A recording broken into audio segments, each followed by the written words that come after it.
All right, you go ahead with questions for Jamarion and Nate. So, who wants to take credit for having a better three there in the last couple minutes? I definitely give it to him, man. That was a big time shot, no dip. That was tough.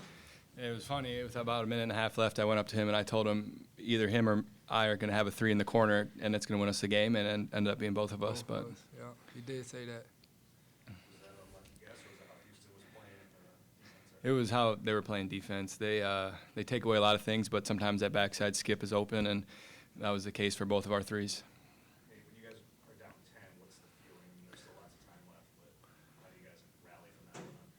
Yeah, I think the biggest thing is what we didn't do to start the second half was rebound, and that's what we did in the first half. And when we started getting rebounds and stops and then getting the crowd into it, I think that's when really the momentum changed. Nate, reference your three, but I think there's like two on the shot clock. What did you do just mechanical-wise, just in terms of tuning everything out and just being able to shoot it freely without being affected by it? Yeah, I mean, I really think it was one of the easier mindset things because you really got no other choice. Like, you're not going to be able to pass the ball. There's not enough time. So when you got no other choice, and it's just kind of muscle memory, you just know how much is on the shot clock and what you got to do. So I knew he was closing out, and I knew how much was on the clock, so it really was the only option. And for both you guys, when you see Taman fly in for that rebound off the free throw miss towards the end, I mean, is that just number, whatever, 1 million and one if Taman plays? Definitely, man. He's a true competitor and a true winner, and so he makes those winning plays. He does the little things. It's not always about scoring or being the guy with him. He's going to do the little things that nobody else want to do that wins games. Jamarion, well, TJ's talked a lot about how fast you've adapted to Division I basketball. What was tonight like for you, the mentality of playing in one of the biggest games of your college career and the season? It was just be ready when my number's called. A game like this is what you play the game for. It's what I live for. I wake up every day for. So to be in this kind of environment against a team like this, it's where I want to be. And so I was ready when my number was called, and I made some big plays.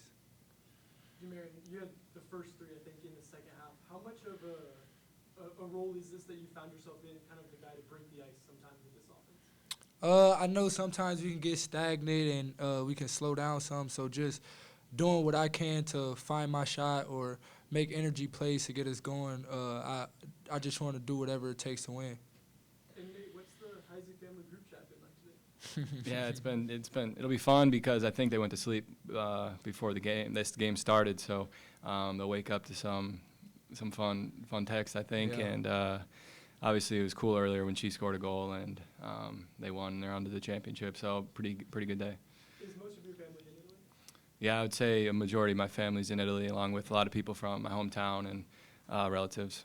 And how are you taking in those games? Are you getting to watch much of them? Yeah, I mean, a lot of them are between like 9 a.m. to noon, so usually we get done with practice and I'm able to watch them, and I think the last one is Thursday at like 11, so I'll be able to watch that one. Who had the better day? Yeah, I mean, our game was it was closer, and I would say us. I would say me. Throughout the last 2 years, you've obviously had ups and downs shooting the basketball, but TJ Osberger's always maintained his confidence in you in that moment to make that type of shot. How much do you feel like you kind of repaid that confidence? Yeah, I mean, he's the greatest man. He's the greatest coach I've ever had, and just the relationship I have with him is special. And just every day he sees me, he says, score the ball, and there ain't many coaches who are going to say that to you. And he just means a lot to me, and obviously a lot to our guys. What was the embrace with him like in the locker room or on the sideline afterwards? Yeah, I mean, it was awesome with all the coaches. I feel like I'm really close with all the coaches, and it was cool to have Conrad, Kurt, and Keyshawn back too, and it was just an awesome celebration for everybody because we played well. Jamarion, we talked to you earlier this week, and you said that you'd been waiting for an atmosphere like this. How did it live up these last 2 days? Man, it lived up great. This the atmosphere I've been expecting for a while. Obviously, we ain't have a top 10 matchup the whole season or a ranked matchup the whole season, but it was what I was looking forward to, and they lived up to it, and that's why I say we have the best fans in the world. Did you hit another gear in that second half defensively? Yeah, I mean, like I said earlier, I just was ready to make a play whenever my number was called. I knew a big-time play was needed, being down late and needed to make a run, so I just locked in and just did what I can to make a play.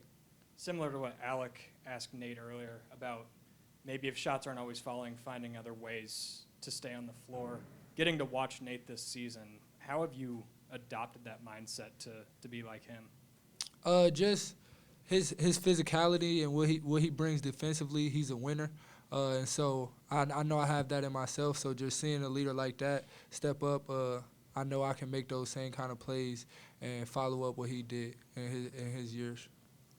Nate, these last 3 days have been kind of a whirlwind. Kansas first, one off day, then Houston right after. What's something this team has learned the most about itself in these past 3 days in a tough stretch like this one? Yeah, I mean, I think the biggest thing is we can hang with anybody, and obviously we've had a couple that we dropped where we shouldn't have, and the best teams are able to beat everybody, but these last 2 games they've just been indescribable how fun they've been and how close knit our team is. I think that's probably the biggest takeaway is we're going to win games coming up just because of how tight our team is and how we want each other to do good. With all the short rest that you guys had, it kind of gave like a March Madness feel just on 1 day's rest. Do you think that helped you guys prepare for the tournament to come? Yeah, I mean, I don't know. I think obviously it's definitely a challenge, and it's definitely something in your mind that you got to make up and decide for yourself if you want to bring it or if you don't want. And with all the fans here, it made it easy to make that decision. And I just thought it was obviously 2 really good games, 2 really great atmospheres, and 2 of the most fun games I've ever played in. Thanks, guys.